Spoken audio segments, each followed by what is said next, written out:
सुंदरता के गुरूर में चूर शहजादी बानो अपने माँ बाप की इकलौती संतान थी। जब वो सवारी के लिए निकलती तो लोग अपने घरों में दुबक जाते, दरवाजे खिड़कियां बंद कर लेते, दुकानदार अपनी दुकानों के पर्दे गिरा देते, राहगीर अपनी राह से हटकर गली कूचों में चले जाते। अगर गलती से कोई राह में रह जाता तो उनके लिए जहाँ है वहीं औंधे मुंह लौटने का सख्त शाही फरमान था। जो बादशाह के इस शाही फरमान के खिलाफ जाता उनकी आंखों में तपते गर्म सरिये डालने का रूह कपा देने वाला कानून था। एक दिन शहजादी बानो की सवारी उसके ढेरों अंगरक्षकों सहित बाजार से गुजर रही थी। तभी बाजार के दूसरे रास्ते से एक बूढ़े राहगीर ने प्रवेश किया। तेजी से आगे बढ़ते शहजादी के काफिले को जब बूढ़े राहगीर ने अपनी तरफ आते देखा तो उसके पास इतना समय भी नहीं था कि वो भागकर कहीं छुप जाए। वो एक गरीब बूढ़ा मछुआरा था जिसके सिर पर मछलियों से भरी टोकरी थी। टोकरी को फेंक कर औंधे मुंह जमीन पर लेटता तो उसकी सारी मछलियां मर जाती। काफिला उसके पास आ पहुंचा। शहजादी के सिपाहियों ने उसे गिरफ्तार कर लिया। घमंडी शहजादी ने उसको देख अपने सिपाहियों को आदेश दिया इस दुस्साहसी को कैद कर लिया जाए और शाही फरमान के अनुसार 2 दिन बाद इसकी मलिन आंखों में तपता गर्म सरिया डाला जाए। इतना सुनकर बूढ़ा मछुआरा थर-थर कांपने लगा और बोला, ए शहजादी, ए मल्लिका, मुझ गरीब मछुआरे की उम्र का लिहाज करते हुए मुझे रहम की बख्शीश दो। पर शहजादी बानो पर बूढ़े मछुआरे की बातों का कोई असर नहीं हुआ। उसने कहा, इस कमबख्त की आंखें फोड़ दो। इतना कहकर वो अपने काफिले के साथ आगे बढ़ गई। बूढ़ा मछुआरा कांपता हुआ माफी की भीख मांगता रह गया। डर के मारे उसके हाथ पैर कांप रहे थे जिससे उसकी मछलियां बिखर गईं। बहते नेत्रों के साथ वो मछलियां उठाने लगा तो शहजादी के सैनिकों ने धमकाते हुए कहा, क्या कर रहा है बदतमीज बूढ़े, तूने रास्ते को खराब कर दिया। तेरे पास इन सब के लिए समय नहीं है। इतने में एक नवयुवक आया और बूढ़े की मछलियां इकट्ठी कर उसके टोकरे में डाल दी। सिपाहियों ने गुस्से में नवयुवक से कहा, चल यहाँ से, अपना रास्ता नाप। नवयुवक लड़का मन ही मन शहजादी को सबक सिखाने का निश्चय कर वहाँ से चला गया। शहजादी का खोखला गुरूर तोड़ने की ठान चुका नवयुवक जब खोजबीन करने और अंदर घुसने का रास्ता देखने शहजादी के महल के पास पहुंचा तो उसने देखा वहाँ बहुत कड़ा पहरा था। कदम कदम पर शहजादी के सिपाही उसके महल की पहरेदारी कर रहे थे। अच्छी तरह से ताक झांक कर वो सही मौके के इंतजार में वापस लौट गया। शहजादी अपने महल के चारों ओर इतना सख्त पहरा रखती थी। रात को जब वो सोती तो उसके कमरे में भी उसके खास पहरेदार पलंग के चारों ओर खड़े होकर उसकी निगरानी करते। फिर एक दिन शहजादी के दिल में पता नहीं क्या आया कि वो अकेली सोने को तैयार हो गई। इसी मौके की तलाश में नवयुवक बहुत दिनों से था। आधी रात को वो महल के सभी पहरेदारों को चकमा देते हुए शहजादी के कमरे में दाखिल हुआ। देखा शहजादी पूरे इत्मीनान से सो रही थी। पूरे कमरे में एक से बढ़कर एक शाही चीजें रखी हुई थीं। तभी उसकी नजर वहाँ रखे लाल पत्थर पर गई जिसकी चमक से पूरे कमरे में रोशनी फैली हुई थी। उसने चुपचाप वो हीरा उठाया और जिस रास्ते आया था उसी रास्ते महल से चला गया। शहजादी की नींद खुली और कमरे में अंधेरा देखा तो वो घबरा गई। घबराकर शहजादी बिस्तर से उठ खड़ी हुई और हाथों से टटोलते हुए घंटे से बंधी जंजीर तक पहुंची और जंजीर खींच दी। घंटे की जोर जोर की आवाज सुनकर शहजादी के नौकर चाकर उसकी बांदियां तुरंत उसके पास पहुंची। उधर बादशाह और मल्लिका भी घंटे की आवाज सुनकर उठ गए। मल्लिका ने बादशाह से कहा, हाय, क्या हो गया मेरी बच्ची को, जल्दी से उसके पास चलो। बादशाह और मल्लिका जब शहजादी बानो के कमरे में पहुंचे तो उन्होंने देखा शहजादी के पास नौकर खड़े हुए कह रहे थे, मल्लिका, हमने किसी को यहाँ से बाहर निकलते नहीं देखा। बादशाह के पूछने पर शहजादी ने बताया कि अब्बा जान, कमरे में रखे हीरा लाल को कोई चुरा ले गया। बादशाह ने तुरंत सैनिकों को आदेश दिया कि जल्दी जाओ और देखो चोर अभी यही होगा। पर नवयुवक तो कब का वहाँ से जा चुका था। सुबह होते ही बादशाह ने पूरी सल्तनत में घोषणा करवा दी कि जो भी शहजादी के चोरी हुए हीरा लाल को वापस लेकर आएगा या आएगी उसे मुंह मांगा इनाम दिया जाएगा। नवयुवक को जब बादशाह की घोषणा का पता चला तो वो मन ही मन खुश हुआ। वो अब अपने अगले कदम के लिए तैयार था। शहजादी के गुरूर को तोड़ने की नवयुवक की योजना अब उसके हिसाब से जा रही थी। अपनी योजना अनुसार वो बादशाह के सम्मुख पेश हुआ और तख्त के सामने झुककर बड़ी अदब के साथ सलाम किया। बादशाह ने नवयुवक से पूछा, कौन हो तुम? नवयुवक ने अदब के साथ कहा, बादशाह सलामत, मैं शहजादी के चुराए हुए हीरा लाल को लेकर आया हूँ। अब आप अपने वायदे के मुताबिक मेरी मुंह मांगी शर्त को पूरा कीजिए। बादशाह हीरे को देख खुश होता हुआ बोला, कहो तुम्हें क्या चाहिए? नवयुवक ने बोला, बादशाह सलामत, मेरी गुजारिश है कि परसों शहजादी को देखने पर कैद किए गए वृद्ध मछुआरे की आंखें फोड़ने की सजा माफ की जाए और उन सिपाहियों की पीठ पर कोड़े लगवाए जाए जिन्होंने उसे गिरफ्तार किया और मुझे गालियां दी। बादशाह ने हैरान होते हुए पूछा, उस बूढ़े मछुआरे के साथ तुम्हारा क्या रिश्ता है? नवयुवक बोला, हुजूर ए आजम, मेरा उसके साथ इंसानियत के अलावा कोई रिश्ता नहीं। बस उसकी हालत देखकर मुझे उसके ऊपर रहम आ गया और वैसे भी उसके देखने भर से शहजादी का क्या बिगड़ गया। नवयुवक के मुख से ये बात सुनकर बादशाह गुस्से से तिलमिला उठा। उसने अपने वजीर को आदेश दिया, इस कमबख्त को कारावास में डाल दो और वायदे के मुताबिक उस बूढ़े मछुआरे को रिहा कर दिया जाए और उन सैनिकों को 50-50 कोड़े मारे जाएं। नवयुवक ने बादशाह का हुक्म सुन बादशाह से कहा, बादशाह हुजूर, आप मुझे कारावास की सजा क्यों दे रहे हो? तब बादशाह बोला, एक तो तुमने शहजादी के लाल हीरे को चुराया और ऊपर से शहजादी का अपमान किया है। नवयुवक ने बड़े अदब के साथ कहा, बादशाह हुजूर, हीरा मैंने बूढ़े मछुआरे को सजा से बचाने के लिए चुराया था। आप ये ठीक नहीं कर रहे हैं। अगर आपने ऐसा किया तो मैं आपकी जेल से भाग जाऊंगा और आपका ताज चुरा लूंगा। बादशाह बोला, बेवकूफ लड़के, तू मेरे ताज के आसपास भी नहीं फटक सकता। बादशाह ने सिपाहियों को उसे जेल ले जाने का इशारा किया। इशारा मिलते ही तुरंत सिपाही नवयुवक को पकड़कर कैद खाने ले गए और जेल में बंद कर दिया। नवयुवक जेल में बैठा खुश हो रहा था। जैसा वो चाहता था अब तक बिल्कुल वैसा ही हो रहा था। वो अब अपने अगले कदम के लिए पूरी तरह तैयार था। बादशाह शहजादी के पास गया और हीरा लाल देते हुए उसे सारी दास्तान सुनाई। शहजादी ने कहा, अब्बा जान, उस दुस्साहसी की इतनी मजाल कि उसने मेरे कमरे से हीरा लाल चुराया और अब आपका ताज चुराने की फिराक में है। उस दुष्ट व्यक्ति को बीच चौराहे पर खड़ा करके उसके दोनों हाथों को कटवा दीजिए ताकि फिर कभी कोई ऐसी जरूरत करने की सोचे तक नहीं। बादशाह ने शहजादी से कहा, बेटी तुम चिंता मत करो, जैसा तुम कहती हो उसके साथ वैसा ही किया जाएगा। बादशाह ने पूरे राज्य में घोषणा करवा दी कि कल सुबह राज्य का हर व्यक्ति शहर के चौराहे पर आ जाए। बीच चौराहे पर शहजादी के महल में चोरी करने वाले दुष्ट नौजवान व्यक्ति को खड़ा कर उसके दोनों हाथ काटे जाएंगे। बादशाह का वजीर जब कैद खाने जाकर नवयुवक को ये खबर देता है तो नवयुवक जोर जोर से हंसने लग जाता है और कहता है, तुम सब पागल हो गए हो, सुबह तक यहाँ कौन रुकेगा? मैं तो आज रात ही बादशाह का ताज लेकर यहाँ से फुर्र हो जाऊंगा। वजीर ने कैद खाने के दरोगा को हुक्म देते हुए कहा कि आज रात कैद खाने के चारों ओर सख्त पहरा लगवा दीजिए। सुबह हुई तो बादशाह ने वजीर को हुक्म दिया, जाओ जल्दी लेकर आओ, उस कमबख्त को उसके हाथ कटते देखने के लिए मैं स्वयं भी बेताब हूँ। वजीर जी हुजूर कहकर तुरंत कारावास की ओर चल दिया। उसने कारावास के दरोगा को कहा, उस नवयुवक को लेकर आओ। दरोगा जब जेल के अंदर जाकर देखता है तो उसे वहाँ सिर्फ हथकड़ियाँ पड़ी हुई मिलती हैं। ये देखकर दरोगा के पैरों नीचे से जमीन खिसक जाती है। वो भागकर वजीर के पास जाता है और बताता है कि हुजूर साहब, वहाँ तो सिवाय हथकड़ियों के कुछ नहीं है, लड़का जेल से भाग चुका है। वजीर बोला, बादशाह सलामत, अब तुम्हें नहीं बख्शेंगे। दरोगा बोला, हुजूर साहब पता नहीं उस लड़के ने कैसे किया, क्योंकि आज रात तो मैं खुद उसकी निगरानी कर रहा था और थोड़ी थोड़ी देर में जाकर उसको चेक कर रहा था। वजीर बोला, मुझे कुछ नहीं पता, तुम बादशाह सलामत के पास चलो। दरोगा को लेकर वजीर बादशाह के पास पहुंचा और सारा माजरा बताया तो बादशाह का मुंह पीला पड़ गया, जैसे एकदम उसके शरीर से उसके प्राण निकल गए हों। वो आनंद फानंद में अपने शयन कक्ष की ओर दौड़ा। देखा तो उसका मुकुट भी गायब था। बादशाह को काटो तो खून नहीं।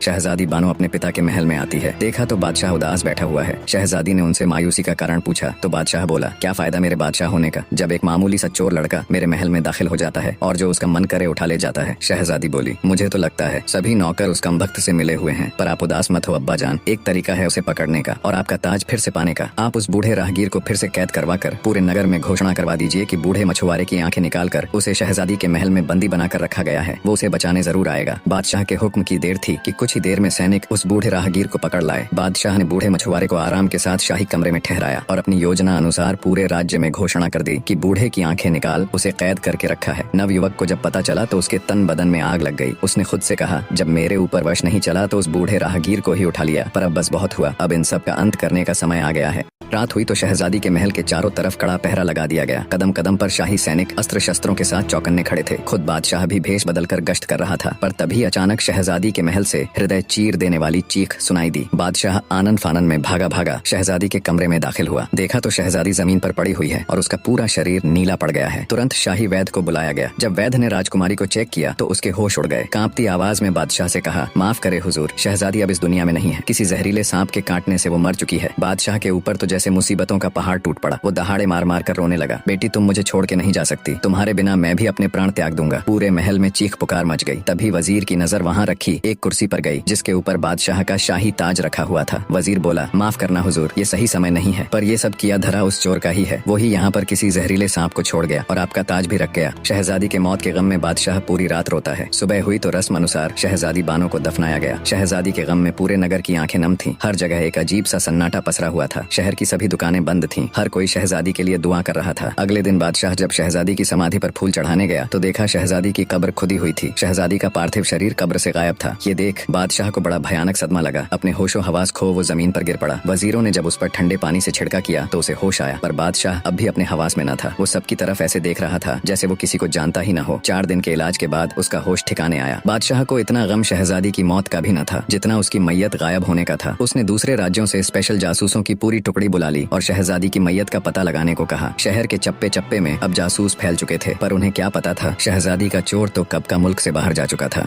कब्र खोदकर शहजादी की लाश को बाहर निकालने वाला कोई और नहीं बल्कि वो नवयुवक ही था जो शहजादी के गुरूर को तोड़कर ध्वस्त करने की ठान चुका था। शहजादी की लाश को अपने घोड़े पर लिए वो बहुत तेजी से आगे बढ़ रहा था। चलते चलते वो बगदाद शहर के बाहर पहुंच गया। शहजादी की लाश को झाड़ियों में छुपा वो एक संदूक ले आया। संदूक में शहजादी को लिटा शहर के अंदर गया और उसने एक सराय का कमरा किराए पर लिया। जब रात हुई और सब सो गए तो नवयुवक ने बक्से को खोला और कुछ मंत्र बोलकर एक सांप बन गया। सांप बने नवयुवक ने शहजादी के कांटे हुए स्थान से सारा जहर चूस लिया और फिर से अपने असली रूप में आ गया। कुछ ही समय बाद आहें भरती हुई शहजादी उठकर बैठ गई। उसने पानी मांगा, तब नवयुवक ने उसे पानी पिलाया। पानी पीकर शहजादी के होश कुछ ठिकाने आए तो वो बोली, मैं कहाँ हूँ, तुम कौन हो? मैंने अभी अभी एक बहुत भयानक सपना देखा कि एक सांप के काटने से मेरी मृत्यु हो जाती है, मुझे दफना दिया जाता है, फिर तुम आकर मुझे कब्र से निकालकर एक सफेद घोड़े पर यहाँ ले आए। पर वो सपना एक सपना ना होकर हकीकत था। तुम मुझे यहाँ क्यों लेकर आए? तुम्हारा मकसद क्या है? और इतने सारे सिपाहियों के होते हुए तुम महल में घुसकर चोरी कैसे करते हो? बौखलाई शहजादी ने एक साथ सवालों की बौछार कर दी। तब नवयुवक बोला, सुनो शहजादी, अगर तुम जानना ही चाहती हो तो मेरा नाम बिन मुस्तफा है। मेरे अब्बा जान बहुत बड़े जादूगर थे जिन्होंने मुझे अपनी विद्या से सांप का रूप बदलने की विधि सिखाई है। मैं तुम्हारे महल में सांप के रूप में अंदर जाता था। जिस सांप के काटने से तुम्हारी मृत्यु हुई थी वो भी कोई और नहीं बल्कि मैं ही था। मैं जानता था सांप के काटे हुए मनुष्य का अगर 3 दिन के अंदर जहर चूस कर निकाल दिया जाए तो वो फिर से जिंदा हो जाता है। ये सब मैंने तुम्हें सबक सिखाने और तुम्हारे खोखले गुरूर को तोड़ने के लिए किया और अब तुम सदा के लिए मेरी दासी बनकर मेरे साथ रहोगी। यही तुम्हारी सजा है। शहजादी सब कुछ सुन एकदम सन रह गई। उसे कुछ बोलते न सुझा। कुछ देर चुप्पी के बाद शहजादी ने माफी मांगते हुए कहा, मैंने ताकत के गुरूर में चूर पता नहीं कितने ही लोगों का अनिष्ट किया है, मुझे माफ कर दो। पर नवयुवक के ऊपर शहजादी की पश्चाताप भरी बातों का कोई असर नहीं हुआ।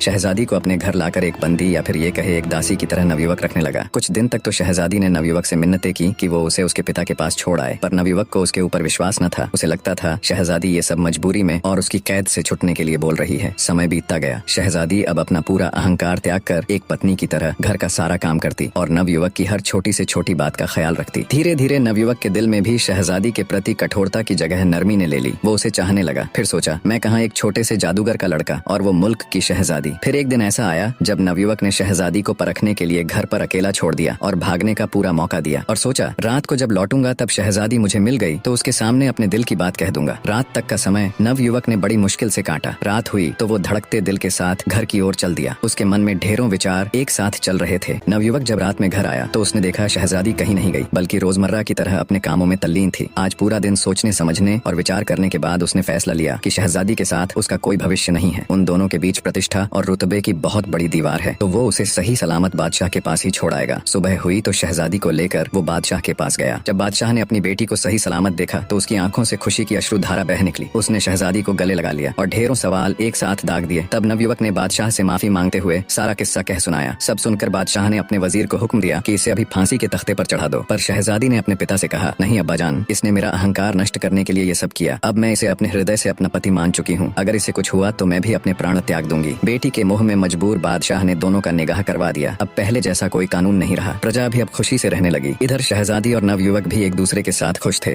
निष्कर्ष, सच्ची शक्ति और महानता केवल बाहरी ताकत, राज्य या सामर्थ्य में नहीं बल्कि आत्म साक्षात्कार, विनम्रता और अपने भीतर की अच्छाई को पहचानने में है। शहजादी बानो जो अपने शक्ति और सौंदर्य के अहंकार में चूर थी, अपनी गलतियों और असलियत को स्वीकारने के बाद खुद को बदलने का प्रयास करती है। नवयुवक जो पहले केवल प्रतिशोध और सजा के विचार से प्रेरित था, धीरे धीरे अपनी कठोरता और गुस्से से बाहर निकलता है और उसे माफ करके एक नया दृष्टिकोण अपनाता है। यह कहानी यह भी सिखाती है कि सच्ची सजा किसी को शारीरिक रूप से दंडित करने में नहीं है बल्कि उसे मानसिक और आत्मिक रूप से आत्म सुधार की दिशा में मार्गदर्शन करने में है। नवयुवक का कदम शहजादी को सजा देने की बजाय उसे एक मौका देना यह दिखाता है कि जब किसी व्यक्ति को आत्मग्लानि और पश्चाताप का एहसास होता है तो उसकी सुधार की प्रक्रिया शुरू होती है। इंसानियत की सबसे बड़ी शक्ति सच्चाई को पहचानने, उसे स्वीकार करने और दूसरों के लिए अपना दृष्टिकोण बदलने में है। दोनों पात्रों की यात्रा यह दर्शाती है कि जब हम अपने अंदर की अच्छाई को पहचानते हैं और उसे अपने जीवन में उतारते हैं तभी हम सचमुच महान बन सकते हैं।